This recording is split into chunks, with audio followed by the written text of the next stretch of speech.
Don't miss out on your chance to win this Defender Outback Mini 2.0 from FTX. On the 27th of June, we're going to have a raffle with all the subscribers, so make sure you subscribe. I will get it ready for shipping and I will send it to the lucky winner. So let's get back into today's video. Hey guys, on this week's show, I want to talk about what you should and shouldn't do to your crawler after you've been driving it. So one thing you definitely shouldn't be doing is go on a trail run with your mates or on a long weekend, bash your car through water and things like that, and then come home and just put it in the corner and then leave it there for another 2-3 weeks and then take it out on your next trail run. What's going to happen to your drivetrain, your bearings and everything upstream from there, things are going to get a little bit sticky, a little bit rusty. There won't be enough oil in the bearings, so the motor will have to start working a little bit harder. Things are going to get hot and you might just destroy something. I get a lot of vines tangled in the wheels. So my first step would be to turn it around, get everything out as much as possible, and then take the wheels off.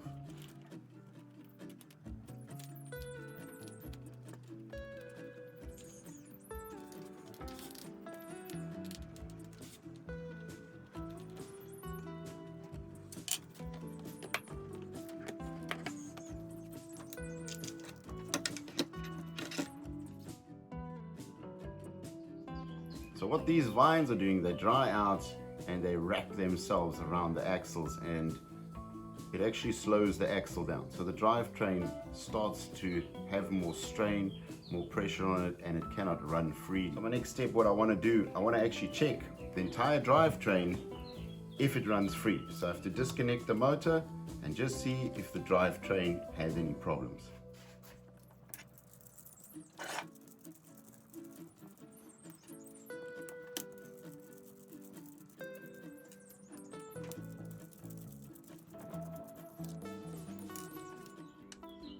I'm just going to take the motor out, set it aside, and then just spin the drivetrain to see if it's running free. You can just take the prop shaft and start spinning it. If it spins freely, everything is fine. Once you've dusted your car off, you can lubricate all the little bearings. And one of the most important ones is the motor. So if you have a bearing motor or just a sleeve in it, like in this case, give it a few drops of oil. It'll always help to run smoother.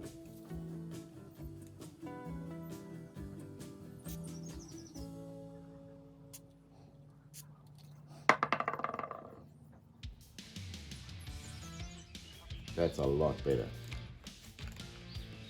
Now this is a dry system, there's not really any need to lubricate this.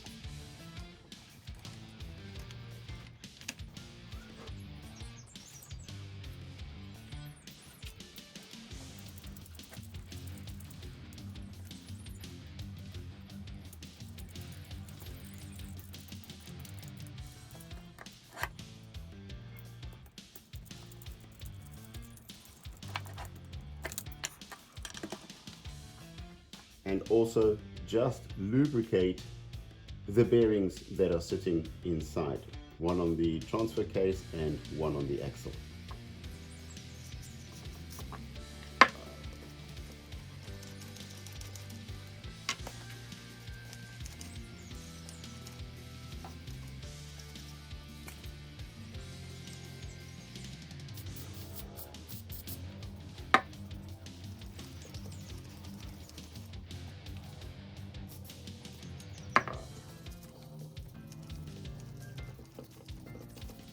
The next thing I'm checking is if the suspension arms are running freely. In order to do that, I'm going to take the shocks off and just see if the suspension arm linkages and everything are actually running smoothly.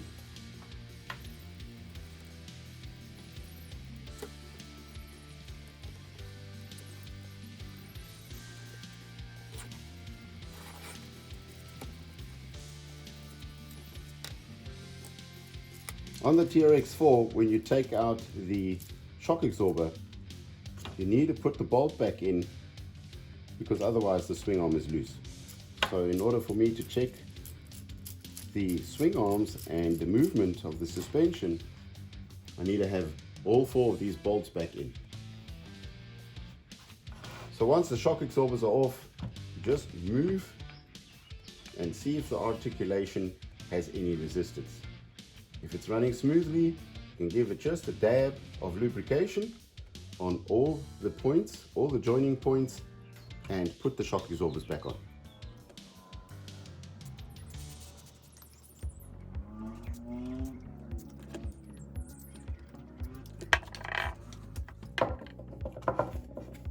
And because most of these lubrication oils are sticky and collect a lot of dust, I just clean it up with a brush and then afterwards just wipe it off with a microfiber cloth.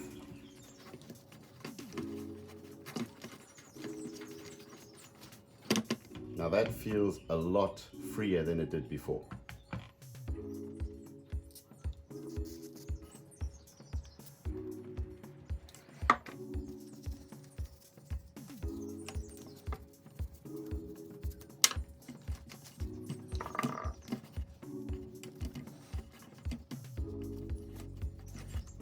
Next on my list are my steering linkages. Make sure they're free, clean them out of grind and dust, and also give those bearings a bit of lubrication.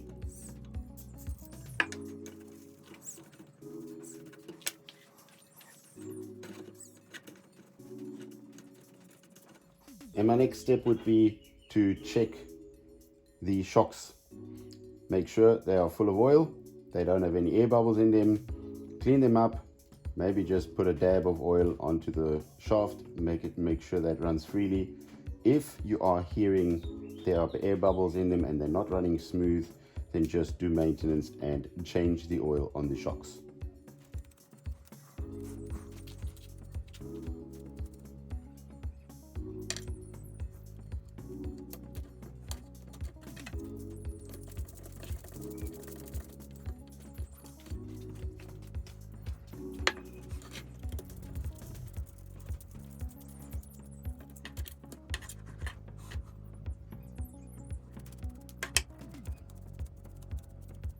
Now my brush has a little bit of oil. If I'm cleaning this, I'm already lubricating some of the shock, so I don't need to constantly be spraying oil on there. They will just make this a lot more sticky.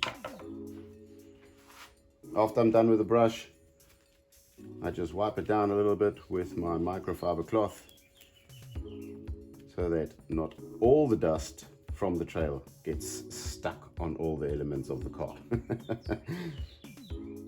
And that already feels a lot better than before.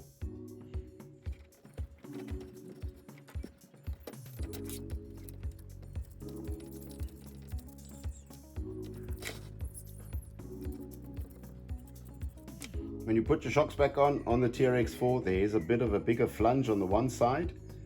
Make sure that the head of the screw sits on that flange. And while you're assembling, make sure the screw goes through the center of the swing arm so that there's no surprises when you go out on the trail.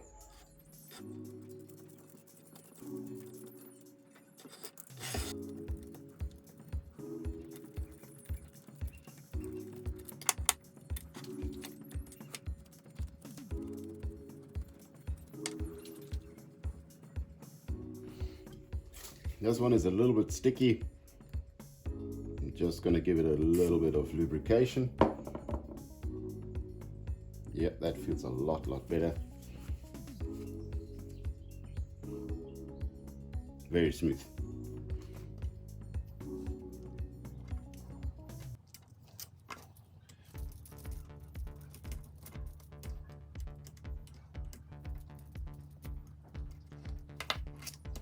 Before you put your tires back on, just make sure that the tires are glued on properly.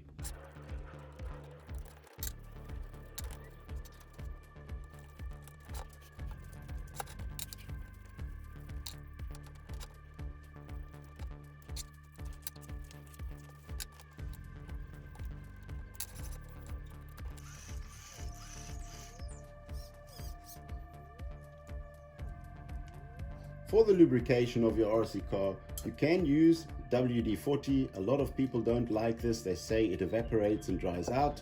Or you can go out and buy a gear-specific lubrication grease.